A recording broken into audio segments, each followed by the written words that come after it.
Bonsoir à tous, ravi de vous retrouver pour ce nouveau numéro d'Au Quotidien sur Via LM TV Sarthe. Une demi-heure que nous allons passer ensemble. Au programme, dans un instant, le journal de la rédaction, la météo, et puis à 18h45, on parlera de la fin des dernières routes à 3 voies sans séparation en Sarthe. Une bonne nouvelle pour la sécurité de tous. Et puis avec Patricia Chevalier, nous prendrons la direction de Télocher pour parler de l'histoire des fours à chaux que l'on peut trouver sur la commune. Mais pour démarrer, c'est le journal de ce mardi 9 mars.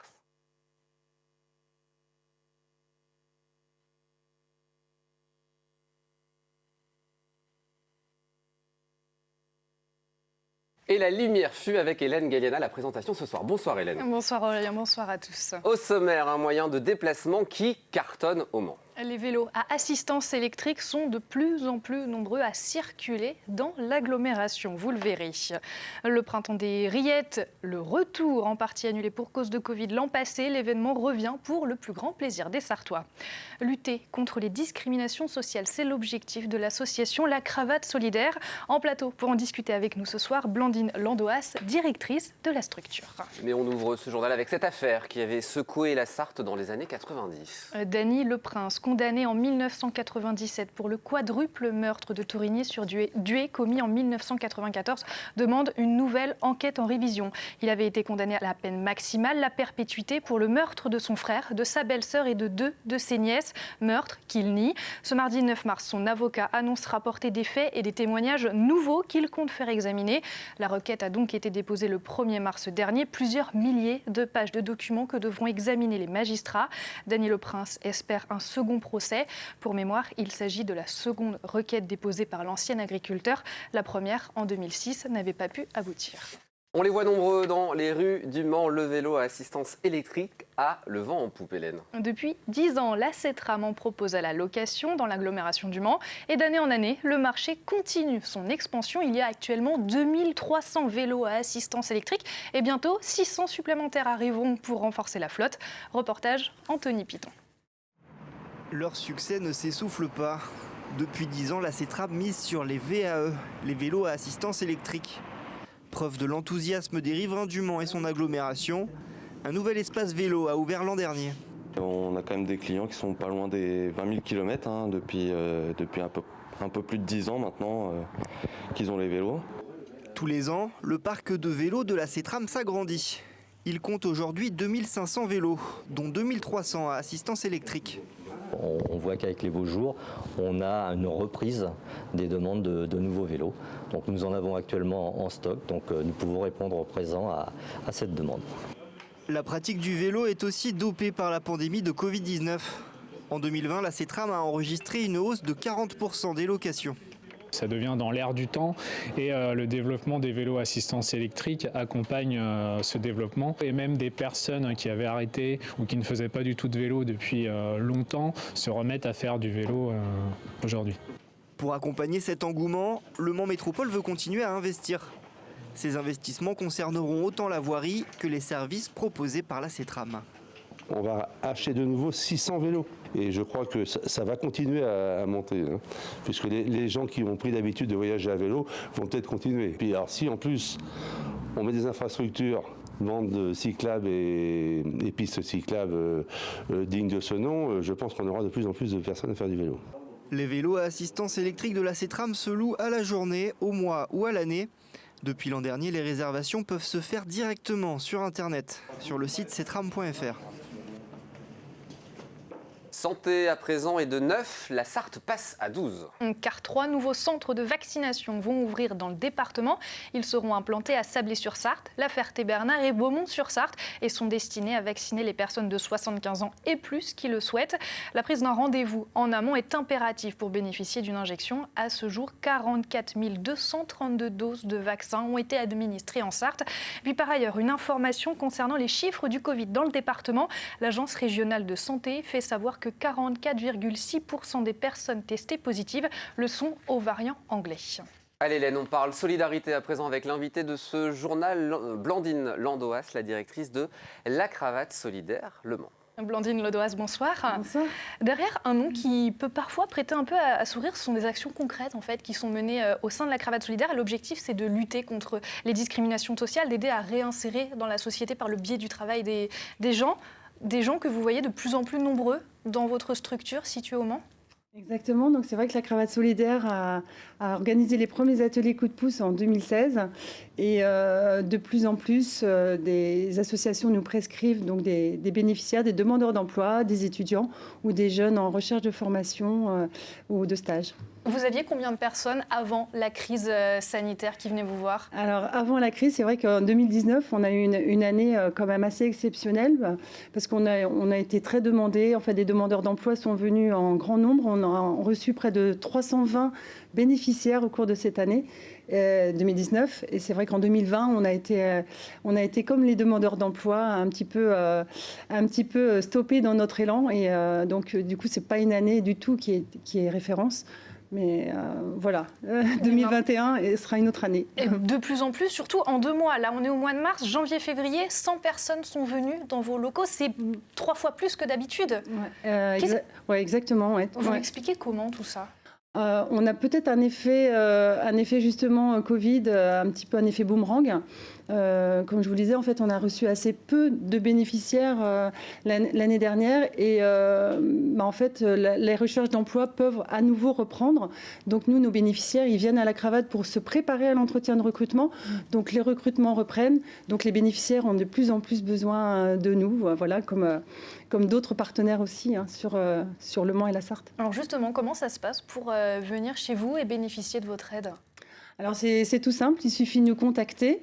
Alors s'il y a un suivi qui est déjà effectué par la mission locale ou par Pôle emploi, ça peut être une prescription de Pôle emploi et de la mission locale. Mais si vous n'êtes pas spécialement suivi, si vous avez envie de venir par vous-même, c'est possible puisque en fait on est situé 93 rue Nationale. On a un numéro de téléphone, on a une adresse mail. C'est plus facile de se faire connaître par l'adresse mail. Donc, et on s'inscrit à un atelier. Ils ont lieu tous les mardis, tous les jeudis. C'est sur inscription. La crise sanitaire, elle a changé quand même quelque peu la manière de passer un entretien d'embauche. On est un peu plus passé au virtuel. Il a fallu les former, ces gens-là, qui ne savaient pas forcément comment adapter ces nouvelles techniques. Vous avez dû les aider ? Ouais, il s'est trouvé qu'en fait, au moment du premier confinement, on a adapté en fait notre accompagnement parce qu'on n'a pas voulu laisser tomber non plus les bénéficiaires qui avaient besoin de nous et qui, malgré tout, étaient toujours en recherche d'emploi ou de stage ou de formation. Donc, on a maintenu ce lien par des modules donc en visio qui, parmi les 4 modules RH, on va dire, un proposait donc de préparer le web entretien. Et donc, ça nous a permis d'accueillir, d'accompagner une quarantaine de personnes donc en visio au cours du premier confinement. Et à l'heure actuelle, depuis la rentrée de septembre et jusqu'à maintenant, on a eu quelques demandes, mais quand même assez ponctuelles pour des entretiens web. Ça s'essouffle un petit peu finalement les entretiens en visio ? Oui, effectivement. Ouais, nous, c'est vrai que sur Le Mans, on n'a pas eu énormément de demandes, mais voilà, on se sert quand même de ces modules-là pour préparer les personnes, si elles en ont besoin, de les préparer à leur prochain web entretien. Alors pour l'instant, vous êtes basé essentiellement au Mans, mais vous aimeriez bien vous développer, que l'agglomération soit aussi couverte, des zones rurales peut-être un jour ? Oui, voilà. En fait, on se rend compte, on connaît un petit peu mieux nos bénéficiaires maintenant, et c'est vrai que 80% de nos bénéficiaires résident sur la métropole. Donc certes, la métropole est très peuplée, mais on sait qu'il y a beaucoup de demandes et de demandeurs d'emploi aussi hors les murs de la métropole. Donc notre idée, c'est d'aller vers ces personnes-là qui sont éloignées, donc en zone rurale ou semi-rurale. Donc l'idée, c'est d'aller vers certains bassins d'emploi qui sont peut-être un peu éloignés de la métropole, mais qui pourront avoir besoin de nous. Et qui est pour les attirer. Je vais rappeler votre adresse, puisque vos locaux sont au Mans, 93 rue Nationale, pour la Cravate Solidaire. Et donc, vous aidez et vous encadrez les personnes qui recherchent un emploi. Merci beaucoup, Blandine Ledoise, d'avoir été notre invitée ce soir. Avec plaisir, merci à vous. Volet social à présent et les agriculteurs sont en colère. Opération coup de poing réalisée très tôt ce matin à 5h. Ils ont déversé fumier, déchets et pneus devant tous les Leclerc du département pour en bloquer les accès. Les jeunes agriculteurs et la FDSEA dénoncent la non-participation de l'enseigne aux négociations nationales sur les prix agricoles. Vers 10h, des opérations de nettoyage étaient donc en cours ce mardi pour évacuer des déchets, comme vous pouvez le voir sur ces images prises sur le parking du Leclerc des Fontenelles. Et à l'appel de la CGT, des débrayages à l'usine Bell de Sarblay-sur-Sarthe. Ils sont organisés pour demander la revalorisation des salaires. Actuellement, des négociations sont en cours et ce jusqu'au vendredi 12 mars. Mais elles sont jugées insatisfaisantes pour la CGT. De son côté, la CFDT annonce elle aussi un débrayage ce mercredi sur les sites de l'entreprise Bell en Mayenne, dans le Jura et en Sarthe. Le printemps des rillettes revient cette année et ça fait du bien. L'association du même nom ne se laisse pas abattre par la crise sanitaire et continue de faire rayonner notre spécialité sartoise à travers la région, mais aussi à travers partout, grâce aux réseaux sociaux. Cette 4e édition du Printemps des rillettes sera très numérique, bien sûr. Explications en chanson et en bonne humeur avec leur Gérard. Regardez. À ma mère, comme dans toute la Sarthe, savez-vous ce qui rend les gens heureux? Un coup de cidre avec une bonne tarte. Ah mais non, c'est encore beaucoup mieux. Des rillettes, c'est tout ce qui les enchante. À midi, minuit, le soir ou le matin. Parce que les rillettes ont le pouvoir de rendre heureux les gourmands, les organisateurs du Printemps des rillettes vous invitent à partager ce bonheur sur les réseaux sociaux. Soyez créatifs, mettez-vous en scène lors d'apéros rillettes, postez vos recettes à base de rillettes ou toute autre idée qui sera référencée sur le site internet de l'événement. Cette année, vous pouvez aussi raconter votre histoire personnelle autour de ce produit emblématique de la Sarthe. On va créer un petit moment sur nos réseaux, justement pour raconter son histoire, raconter son anecdote, qu'est-ce qu'on a fait, voilà, avec papy, avec mamie, ou quand j'étais jeune. Pour les gens qui sont plus anciens, ils se rappellent de choses un petit peu différentes. Et c'est vraiment important de partager cet esprit-là pour montrer qu'en fait les rillettes, c'est pas uniquement un produit qu'on mange, mais c'est vraiment un produit qu'on partage avec tout le monde. En 2020, les confinements ont fait baisser les ventes de moitié chez les artisans bouchers charcutiers sartois. Maintenant que les gens peuvent voyager un petit peu, eh ben on redevient à la normale. C'est ce qui prouve en fait que le produit de la Sarthe, c'est vraiment un produit emblématique et qui voyage énormément. Du 20 au 28 mars, le Printemps des rillettes, ce sont aussi des animations chez 40 artisans bouchers, de nombreux lots à gagner et des pots de rillettes à chaque 72e post sur les réseaux.